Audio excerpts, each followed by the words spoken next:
Futures and options on futures trading involve substantial risk and is not a suitable investment for all types of investors. Past results are not necessarily indicative of future results. When I use the word I in this video, it refers to what I teach in my charting course or what I author in my twice daily oral and written updates. Prices shown on charts and quote boards are in real time and take into account all known activity up to this point in time. And if you'd like to read more of this disclaimer, simply hit the pause key on your video player. Good weekend, all. Ira Epstein of Linn Associates with your weekend edition of my financial market wrap-up for this Friday, the 8th of February, 2018, and we're about 3:33 p.m. Central Standard Time. And as you can see, the markets came back very strong in the last part of the day, and that's been the phenomenon.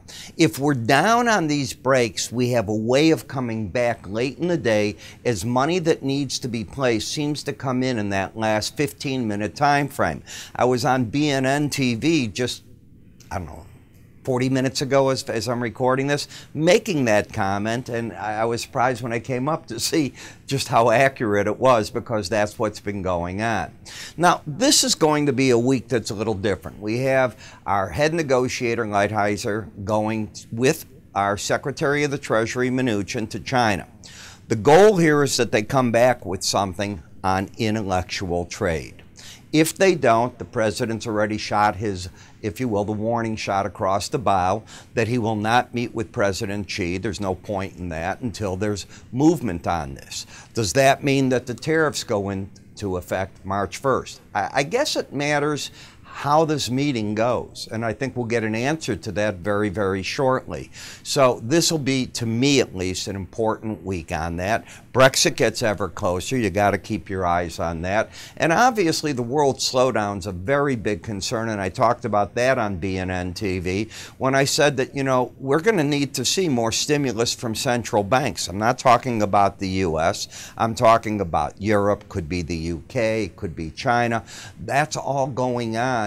But the problem for Europe especially is one where you're sitting here back in the 113.57 level in this euro.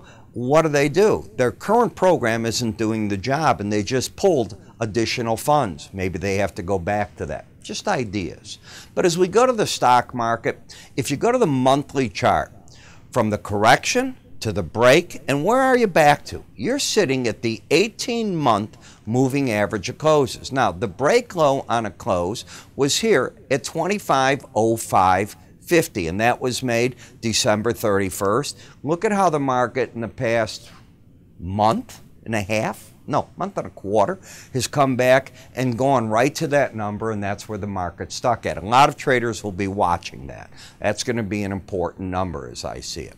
When I come to the weekly charts, we are managing to stay over that 18-week moving average, and on a break, that's where I'd expect support to, the 26.62 level, and from where you're at, that's probably 45, 50 points away. It's not that far away, but it's important. There's something else. With how this market's finishing, I could really take this high to low and move it, if I could drag it here live, and place it right here at this settlement this week. And I'll have to do that very shortly on the weekly charts, and say that you're now back into an up thrust out of a down thrust because you've managed to hold up over that number. And as you can see, this little bit of a pullback looks better right now. Let's go to the Fibonacci counts, because those that watch this type of count on weekly charts are going to make an argument that all you've done is made a 62% retracement, and if the market can't pop from here and starts pulling back, that this was about it. Going to be important to look at that. Already on the daily charts, I hear that argument about the 200-day moving average of closes. When we look at the swing lines as measured by where are the current lows and highs, well, I have a pattern of higher lows and higher highs. I had this last week too, so it's not a surprise to me. The market is still in the uptrend. You'd have to get back under 26.1250 to break this current pattern in the chart. The market, when we look at moving averages, well, the 200 week moving average of closes. The market challenged this back at the beginning, well, let's call it the end of December of 2018, and bounced away and hasn't looked back from there. That's important. The market spent a bit of time between the 100-week average and the 18, and now it's following through to the upside, but we've got that Fibonacci count. Be careful of that. When I look at Bollinger Bands, they're not in play. Now, what do I mean by not in play? It would take a pretty big break to get it down to the current one of 2480 or up to 2844. They can come into play, but they're not a factor at work right now, and momentum continues to point higher. So we're in an uptrend on the weekly charts. It continues to move higher. The bias is up. Nice chart. When I come to the NASDAQ, I want you to look at the 62% retracement. Pros are going to be looking at this, and this comes from this high to this break low that we've got. We have a market that has upside momentum. It's still over the 18-week moving average of closes, so it's friendly, but you are in a resistance zone right now. When I come to the Dow, you closed over it last week, that 62%, and again this week. I think I'm ready to throw away the Fibonacci counts here and just say that the Dow is in a nice uptrend. And I think without a big break real fast, that's what you have to do. Say, okay, this market didn't pay attention to that. I kept it because the Russell's still paying attention to it too. It's only in a 50% retracement area, momentum up, bias up. So I have a hard time just throwing the Dow out when the others are doing what they're doing there. In the VIX, the momentum is still pointing down. The trend pattern on the weekly chart is lower highs, lower lows, never did quite get to the 100-week average or to the Bollinger Band. Now, if my guess is, I'm just a guess, that if nothing happens with the Chinese meeting going on this week, positive, the word is positive, and everything comes back, there's significant differences, you might actually do what? Get more of a rally in the VIX and not get down there. What if they come back, and I'm talking Mr. Lighthizer and Mr. Mnuchin, and say, no, there's been a breakthrough? Well, you might see this actually attack it as the stock indices move higher. I think this is an important week for what might unfold very shortly. As we move to the 10-year notes, the market had been in an uptrend, and I want you to look at the 100-week moving average of closes. It stops the market 2 weeks in a row. So you got to be a bit cautious right here. That does not mean the trend ended. It hasn't ended to the upside necessarily. But what you're fighting for is this next goal between 122.16 and 123.09. And my guess is a lot of people took some money off the table today.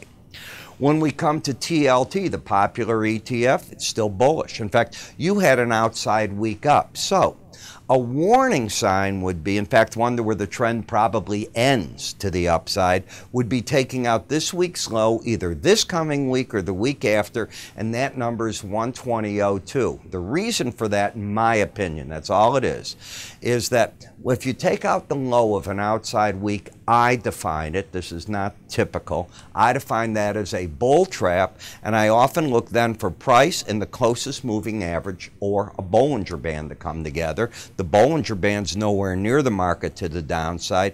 It would be the 18-week moving average of closes, and it would destroy the bullish pattern. It would suddenly give us a pattern with potentially a higher low and a lower high. Bang. You could be a lower high, lower low is what I meant to say, and that could set up the challenge right here. So what I don't want to see taken out is this week's low. The dollar index caught traders this week. No doubt in my mind about it. The pattern has changed to one now of higher lows, higher highs, a settlement over the 18-week moving average of closes, and momentum turning up with bias turning up. This market could be setting up a challenge of the old highs. We'll have to wait and see, but right now, who's got control of the market on the weekly chart? Certainly the bulls do. In the eurocurrency, you've got the pattern of lower highs, lower lows. Guess what? The bears grabbed control of this market until you took out these recent highs. You're setting up the potential, at least, for a break back under the 113 level. I don't think a lot of people saw that coming, and yet here you are just at the week of February 8th, and I can't argue with what the chart says at all. In the British pound, you went up, and let's take this here. You went up to the 100-week average, didn't quite hit the Bollinger Band. You've been in an uptrend in the swing line, and the market even confirmed that back, I believe it was here when we closed at 129.09 over 129.04, the 18-week average. That sets up the challenge, potentially at least, of the 100-week and then potentially the upper Bollinger Band. You started slipping back last week, and now the market's back to neutral territory. But the bulls are still in control. You haven't taken out 127.07. So this is the zone where it wouldn't surprise me if they were stepping in. But there's a however. And if you believe that momentum should be going along with price, momentum stalled. It stopped up here on this. Look at how it was pointing up, and now it's stalled out. Don't know what to tell you on that. This gets to be a dangerous chart.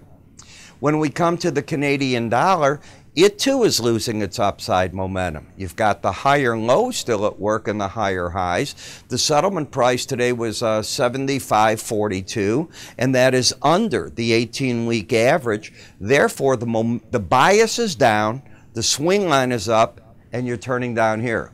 This trade is suddenly not as pretty as it was.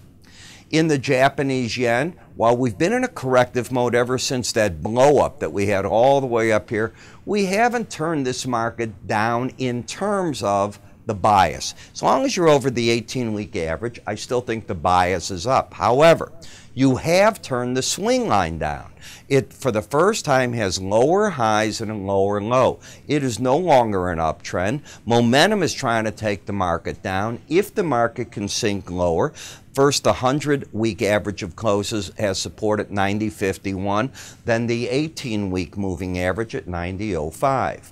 In Bitcoin, the daily charts lost their bearish embedded reading from the looks of it and set up a challenge of their 18-day average of close potential.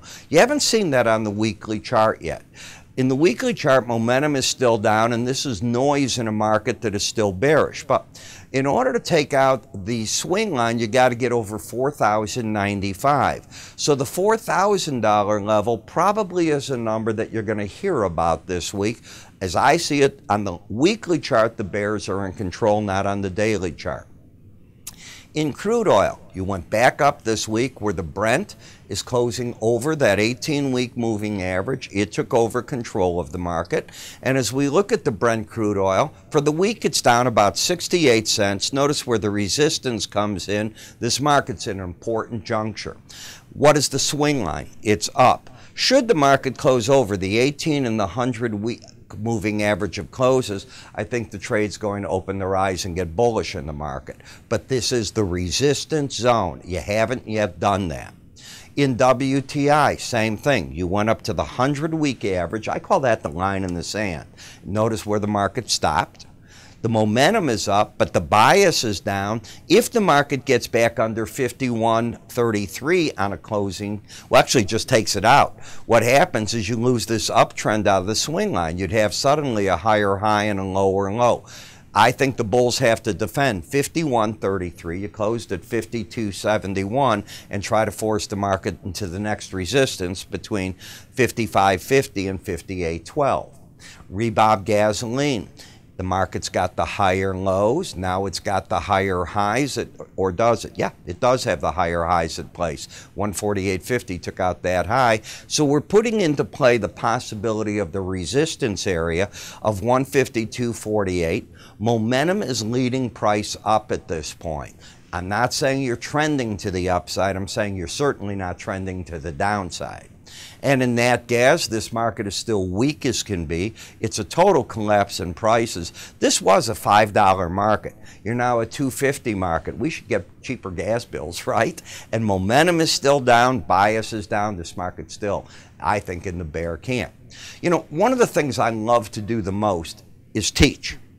And if you're like me, in fact, I got a great email today from one of my subscribers. He said, you know, he didn't believe it, but once he started taking my morning videos and looking at them, it did what my goal was. My goal is to present ideas. If you already have your own, that's the idea there. Do you agree, disagree? Am I shaking up that idea, or am I reinforcing it? And that's what I try to do in the morning. Because it's a subscriber video, I can get more aggressive than I can here. I can say, buy here, sell there, put your stop here. Here's your level of objectives. I can give you the reasons why. So I'm going to tell you the chart action off the daily charts. I'm going to tell you what I think the pros are doing in the market. I will discuss very briefly in the chart if there's anything fundamentals you should be aware of, but it's going to be more or less the technical idea. And believe me, I'm going to spit out trade ideas as I see them. That is the goal of the morning video. Now, we were trying to compute it, taking it on a $7.95, and that's what it runs for 30 days. What is the cost? Is it 28 cents, near 30 cents? I mean, that's basically what it is, about 26.5 to 28 cents. Why don't you give it a try? What are you going to be out? The $7.95? If you like it, you stay. If you don't like it, away you go. And by the way, we throw in our QT Mobile with it, which is a $40 a month value, totally free. You can even get live quotes with it for another $5 or so. So if you want to try this, here's how you do it. Give us a call. Go to our website. It explains it. Go under research or education. Look for the morning subscriber video, and away you go. You could even click up here to get there. I'm Ira Epstein. Have a great weekend. I will talk to you all Monday.